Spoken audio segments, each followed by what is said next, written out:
beginning of this week's Torah portion, Avram is dealing with burying his wife Sarah.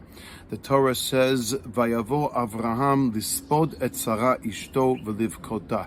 Avraham arrives in order to eulogize his wife Sarah and to cry for her, obviously.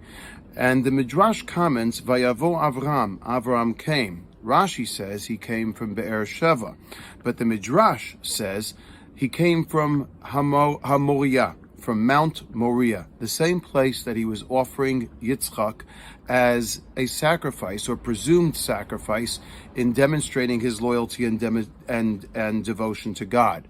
And the question is, what exactly is the Midrash adding to us? Obviously, at this point, in this juncture of Avram's personal journey, he now had gone through the experience of offering his son Yitzchak, and now he's coming from Mount Moriah to find that Sarah is not alive and to deal with her burial. What does the Midrash add by telling us that Avram came from Mount Moriah? And I saw an interesting insight, and that is as follows.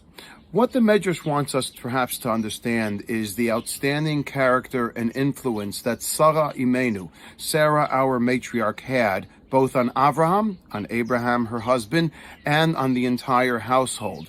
Abraham came from Mount Moriah, and that is connected to the passing of Sarah.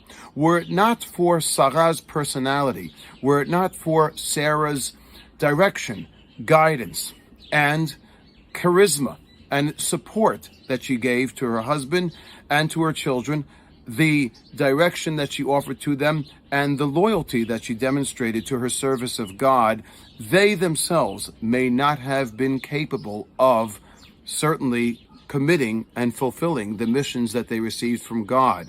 In other words, behind every great man, there stands a greater woman. And therefore, the Midrash is telling us Avram came from Mount Moriah, hence the connection to the passing of Sarah. Were it not for Sarah's life and the direction and all of the dedication and commitment that she demonstrated to him and her household while she was alive, that Mount Moriah, that event, that commitment, that loyalty, that devotion that Avram showed God on Mount Moriah by demonstrating the willingness to offer Yitzchak as a sacrifice, might never have happened.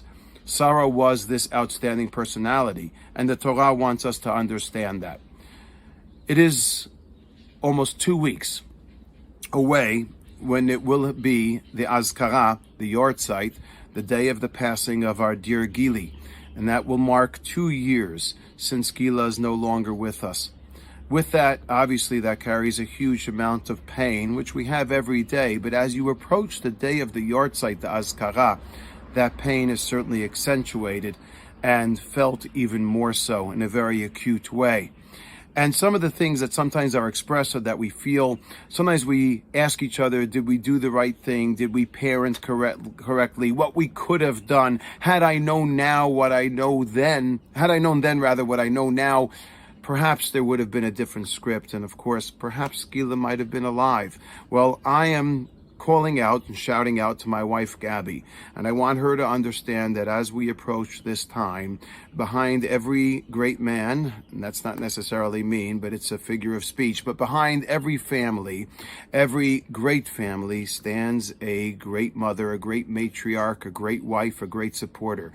And that is you, Gabby. And I want you to understand that were it not for your motherhood of Gila, well, obviously it's tragic, and the consequence that we experience every day is with pain. But I want you to understand that you were her best friend.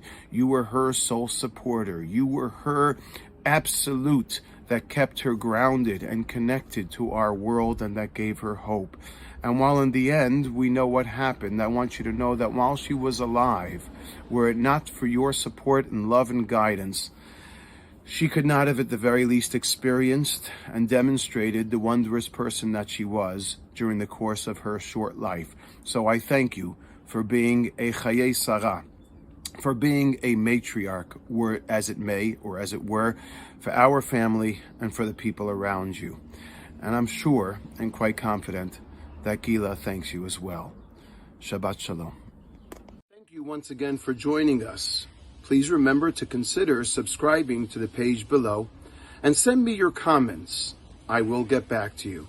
Have a great day.